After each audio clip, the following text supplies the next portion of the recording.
జలుబు చేసిన తర్వాత లేదా ఫ్లైట్ జర్నీ చేసిన తర్వాత మన చెవులు ఎందుకు దిబ్బడేసినట్లు ఉంటాయి లేదా చెవులు బ్లాక్ అయినట్టు ఎందుకు ఉంటాయి? Let's go to topic.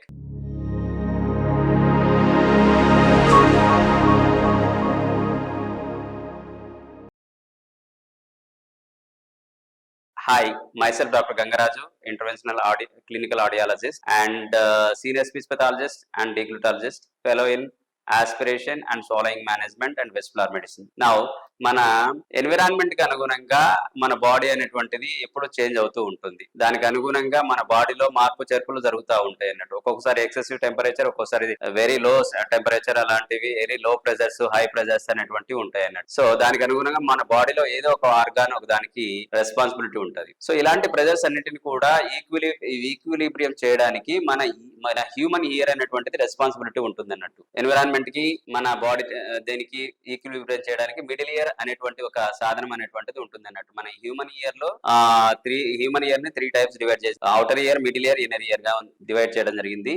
కానీ మన మిడిల్ ఇయర్ కి మన చెవికి యూస్టేషియన్ ట్యూబ్ అనేటువంటి ఒక నారో ట్యూబ్, అంటే ఒక సన్నని ట్యూబ్ లాంటి నిర్మాణం వచ్చేసి మన థ్రోట్ వెనక భాగం నుంచి ముక్కు వెనక భాగానికి మనకి కనెక్ట్ అయి ఉంటుంది అన్నట్టు. దట్ ఈస్ కాల్డ్ యూస్టేషియన్ ట్యూబ్ అన్నటువంటిది. ఈ యూస్టేషియన్ ట్యూబే ఎప్పటికప్పుడు మనకి ఎన్విరాన్మెంట్ లో ఉన్నటువంటి ప్రెజర్స్ కి అనుగుణంగా మన చెవిలో ఉన్నటువంటి ప్రెజర్స్ ని వాటిన్నిటిని కూడా ఈక్విలిబ్రియం చేస్తూ ఉంటుంది అన్నట్టు. ఎప్పుడైతే మనం ఎక్సెసివ్ హైట్ కి వెళ్ళినప్పుడు కానీ లేదా హైట్ నుంచి సడన్ గా మనం డౌన్ అయ్యేటప్పుడు కానీ ఈ ప్రెజర్స్ కి అనుగుణంగా ఆ యూస్టేషియన్ ట్యూబ్ ఫంక్షన్ చేస్తూ ఉంటుంది అన్నట్టు. మిడిల్ ఇయర్ అనేటువంటిది ఎయిర్ ఫీల్డ్ క్యావిటీ అన్నట్టు. సో ఎయిర్ ఫీల్డ్ క్యావిటీ అంటే అక్కడ ఎయిర్ బోన్స్ తప్పితే ఏమి ఉండవు అన్నట్టు. సో ఇది ప్రెజర్ కి అనుగుణంగా, ఎన్విరాన్మెంట్ ప్రెజర్ కి అనుగుణంగా ఎప్పుడైతే మనం ఉంటుంది కదా ఫ్లైట్ జర్నీ చేసేటప్పుడు మనము ఫ్లైట్ పైకి ఎగిరేటప్పుడు ఏమవుతుంది అని అంటే క్యాబిన్ క్రూ అనేటువంటిది ప్రెజర్ ఏమైతుంటది హైగా ఉంటుంది అన్నట్టు. దానికి అనుగుణంగా అప్పుడు ఏమైతుంది అంటే మిడిల్ ఇయర్ అనేటువంటిది, మిడిల్ ఇయర్ నుంచి వచ్చేటువంటి ఏదైతే యూస్టేషన్ ట్యూబ్ ఉంటుంది కదా, ఆ యూస్టేషన్ ట్యూబ్ ఓపెన్ అప్ అయిపోయి అక్కడ ఉన్నటువంటి ప్రెజర్ ని ఈక్విలిబ్రియం చేయడానికి వస్తూ ఉంటుంది.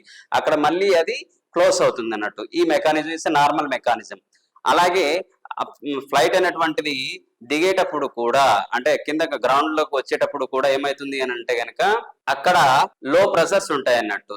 ఆ లో ప్రెషర్స్ ని మన ఇయర్ లో ఉన్నటువంటి ప్రెషర్ ని బిల్డప్ చేయడానికి ఏమైతుంటే ఈక్విలిబ్రి చేయడానికి ఎప్పుడైతే అది క్లోజ్ అవుతుందో, మన ఇయర్ లో ఉన్నటువంటి ఎక్సెసివ్ ప్రెజర్ అవుతుందో అప్పుడు అది మనకి బ్లాక్ అయినట్టు అనిపిస్తూ ఉంటుంది. మోస్ట్ ఆఫ్ ది పేషెంట్ ఎప్పుడనంటే మాకు ఎక్కువ మేము ఫ్లైట్ ల్యాండ్ అయ్యేటప్పుడు ఈ కంప్లైంట్ చేయడం జరుగుతూ ఉంటుంది. ఇది చాలా సర్వసాధారణమైనటువంటిది.